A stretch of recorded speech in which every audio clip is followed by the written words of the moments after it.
Mon frère, le lendemain est compliqué. Seul Dieu sait, tu auras besoin de qui. Il y a beaucoup de gens, je le disais ici, que des fois nous méprisons le contenant, alors que le contenant des fois permet à certaines personnes de s'approcher. Il y a même des gens qui ont perdu les hommes, les femmes de leur destinée à cause du contenant. Tu as un bon caractère, tu es une bonne personne, tu es un bon garçon, mais le contenant fait fuir les filles. Regarde le pantalon que tu portes aujourd'hui, on est en 2022. Toi, tu portes les pantalons d'antiquité. On a vu ces pantalons-là avec Alain Delon. Tu as compris que je suis antique, hein?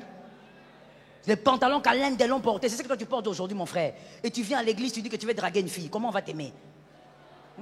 Même si tu as un bon caractère, quand même, le contenant. Arrange aussi l'extérieur un peu quand même. Fais aussi en sorte que tes cheveux soient bien coiffés. Toi, jusqu'aujourd'hui, tu as la coiffure d'Arnold Schwarzenegger, jusqu'aujourd'hui. Des Rambo.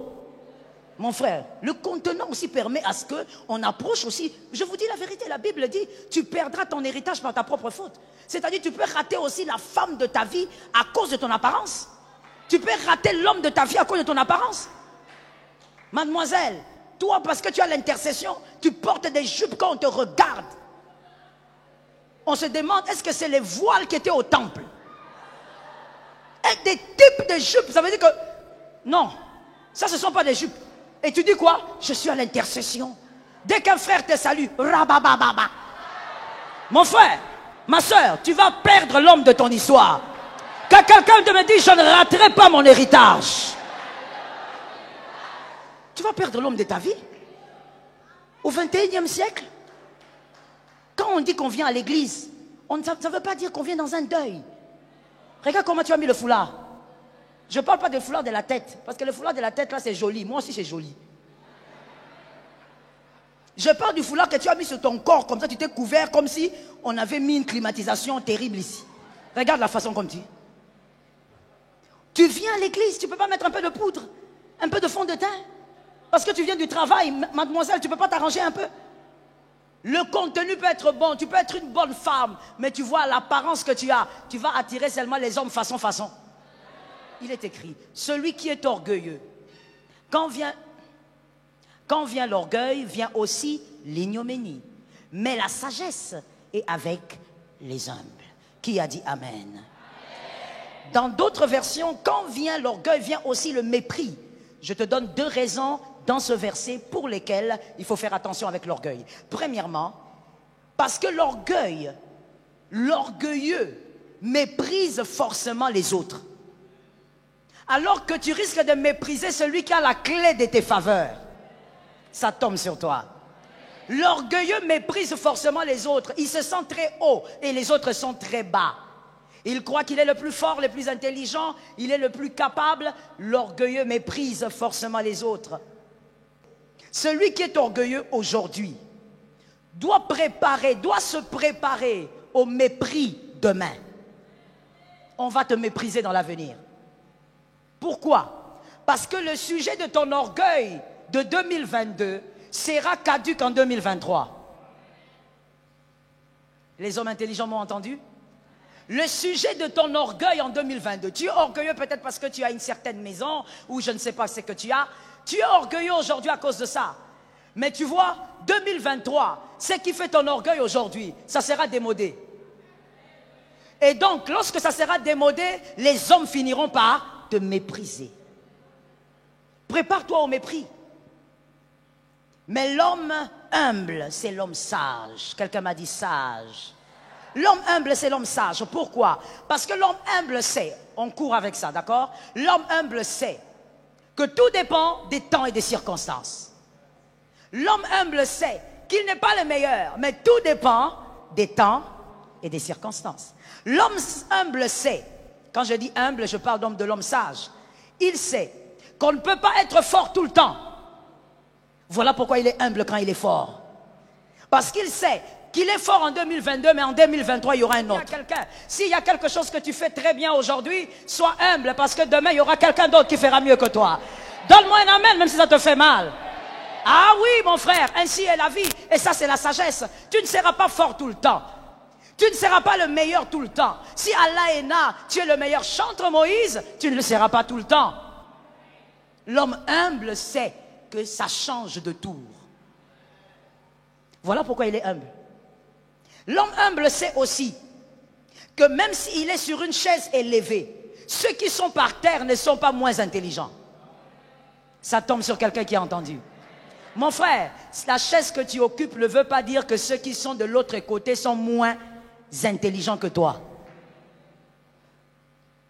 Tu peux occuper une place aujourd'hui, mais ça ne veut pas dire que ceux qui sont dehors, en train de servir dans les hôtels, que ceux-là sont moins intelligents que toi. Parmi les serveurs des hôtels, il y a des hommes qui sont plus intelligents que toi. Cet amen m'a convaincu. Et donc l'homme sage sait que ce n'est pas parce qu'on a une certaine position qu'on est le meilleur. C'est une question de temps et de circonstances. L'homme sage sait aussi qu'on n'est pas le plus écouté parce qu'on dit les plus belles choses. On est le plus écouté parce que c'est une question de temps et de circonstances. Je parle ou je laisse. Oh, ce n'est pas parce que toi tu es assis en train de m'écouter que tu es moins intelligent. Tu peux être assis en train de m'écouter et tu es beaucoup plus intelligent que moi. Et donc l'homme sage sait que les personnes qui l'écoutent, c'est simplement Dieu qui a disposé les temps et les circonstances. Écoute ceci avant que je ne passe. L'homme sage sait aussi que pour avoir un avenir solide, écoute bien parce que tu vas le répéter à ton frère, pour avoir un avenir solide, il faut bien aplanir le boulevard de ton avenir avec le goudron de l'humilité. Je reprends. L'homme sage sait que pour avoir un avenir solide, 2023 solide, il faut préparer le boulevard de ton avenir avec le goudron de l'humilité. Alors, sois humble aujourd'hui, celui qui est à côté de toi, c'est peut-être la béquille de demain. Sois humble aujourd'hui, ne minimise pas celui qui est à ta gauche là. Oh non, quand je regarde sa chemise là, il a acheté ça, je ne sais pas où. Mon frère, en 2023, tu peux avoir besoin de lui pour entrer dans une porte. Attention, le portier, oh les hommes qui lisent la Bible sont là. Le portier peut devenir le beau-frère du roi. Regarde les gens qui ne lisent pas la Bible. Je vois même quelqu'un en train de demander c'est qui le portier? Il est de quel côté de la porte à l'église? Il ne comprend pas. Il croit que c'est la porte ici. Le portier peut devenir le beau-frère du roi. Tu le vois à la porte, hein? Calme-toi. Je veux parler, je veux dire, laisse-moi parler de quelque chose qui, bon, je ne sais pas si c'est propre à nous les Quinois, mais moi je l'ai constaté à Kin et je m'arrête là. Je ne veux pas dire des choses que je ne maîtrise pas. Tu verras, le Quinois, il a certains problèmes, comme il a aussi beaucoup de qualités. Mais ici, je parle des problèmes parce que j'enseigne. Tu verras un Quinois entrer dans un supermarché, et puis il y a un portier qui ouvre la porte, évidemment, et lui, il entre. Comme si c'était ton supermarché. Non, le Quinois, il est extraordinaire. Comme si le supermarché, là, c'est pour son papa. Et il va bousculer le portier comme ça, là. Il entre directement. Même pas un bonjour. Bonjour, c'est gratuit. Même pas un bonjour. Tu sais pourquoi tu dis pas bonjour? Parce que tu crois que le portier est inférieur à toi, parce qu'il t'ouvre la porte. Tu vas te tromper.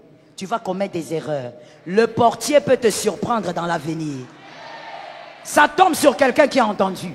Tu risques un jour d'entrer dans un bureau avec le dossier, tu regardes le visage, c'est le portier là que tu avais minimisé. Ce n'est pas parce qu'il est portier qu'il est moins intelligent que toi. C'est une question de temps et des circonstances. Tu vois que le Quinois, des fois, il a du mal à dire juste bonjour. Même quand tu viens à l'église, on te donne la place. Tu es dans l'adoration, mais il y a un frère qui est là, qui a les yeux ouverts. Parce que souvent, les frères ont les yeux ouverts.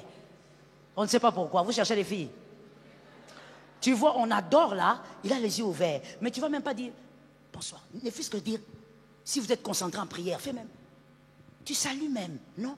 Toi, tu viens à l'église. Alléluia! Mon frère, attention. L'orgueil passe par beaucoup de choses. Au fait, moi je peux définir ça tout simplement en disant que l'orgueil c'est seulement le fait de croire qu'on a besoin de personne. Et qu'on se suffit toujours. Celui qui est à tes côtés peut t'étonner. Dis à un frère, mon frère, je t'aime, tu es mon frère de la destinée. Ah, il y a quelqu'un qui n'a pas parlé. Dis à quelqu'un d'autre, mon frère, je t'aime, tu es mon frère de la destinée. C'est fini. Les frères là, c'est fini. Depuis que tu parles à la sœur là, c'est fini. Je te vois. Toi, on a dit, dis seulement mon frère. Toi, tu commences à carburer. Donne-moi les numéros, donne-moi les... Tu es ma sœur de la destinée.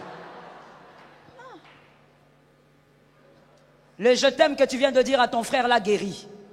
Depuis le matin, personne ne lui a dit je t'aime. Ça l'a guéri, que Jésus soit béni.